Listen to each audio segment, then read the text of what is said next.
We all hear the stories on the news about doctors and other healthcare providers misdiagnosing and risking lives because of drug addiction. We may not want to believe these stories because we must trust these people with the lives of our dearest friends and family. Society has taught us from an early age that the healthcare team is there for us, that we can trust them, but logic and facts tell us otherwise. Drug testing healthcare providers and monitoring them closely for suspicious activity is one way of preventing these problems and solving them. It is never enough validation of safety. Being told that our loved ones are in good hands, we need to be proven this fact. Healthcare providers have easy access to medications that are used for severe pain, but this easy access can provoke temptation. Though not every intention is harmful, these drugs can lead to addiction. Mental stress is one main cause of self-medication. Whether it be stress at work or home, doctors and nurses can turn to these medications as a way to relieve this stress. Emotional stress is another cause of drug use. Dealing with problems that occur daily can cause providers to fall into depression, which can cause the body harm and even death. Physical illness is the most common cause of self-medicating. Physical illness can be caused from pre-existing conditions or illness acquired on the job. Self-medicating is very dangerous because when addiction occurs, the provider will do anything to get this drug, and with easy access, an overdose is likely. As stated by www.medscape.com, most physicians who abuse prescription medications aren't seeking recreational thrills, says Merlo, whose research was published in the Journal of Addiction Medicine in October 2013. She interviewed 55 physicians being monitored by their state physician health programs for problems relating to alcohol and drug abuse.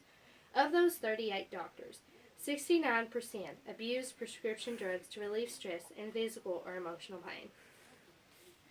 Many lives are at risk when hospital staff are using drugs. Lack of monitoring correct dosage given to the patient can cause complications for the patient or the care provider. For example, addiction by the nurse or doctor may cloud their memory to the extent of ordering more drugs than needed for the patient in order for the nurse or doctor to inject what is left into themselves. If this amount is recorded, a doctor can make false diagnoses and potentially treat illness that does not exist. Symptoms of these medications may also cause misdiagnosis by a doctor because of a cloudy judgment. As stated by precheck.com, more than 100,000 doctors, nurses, medical technicians, and healthcare aides are abusing or dependent on prescription drugs in a given year, putting patients at risk. End quote.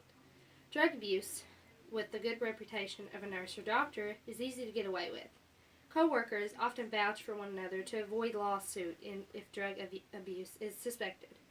This is very common when other problems are going on in the hospital, such as insurance fraud.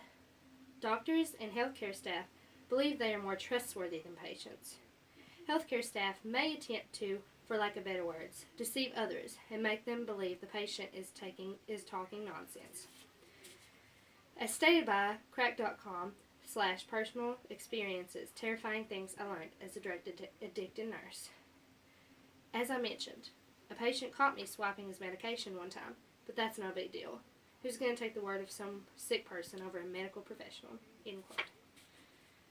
Though many scandals arise in the healthcare field in relation to drug abuse, there are ways that these scandals can be avoided by monitoring access to specific drugs, monitoring symptoms of a patient in relation to amount of drug given to assure that a patient is getting the correct amount of drug, and by monitoring pain level and giving medicine according to this level, the patient as well as the healthcare team are safer and are less likely to abuse these drugs.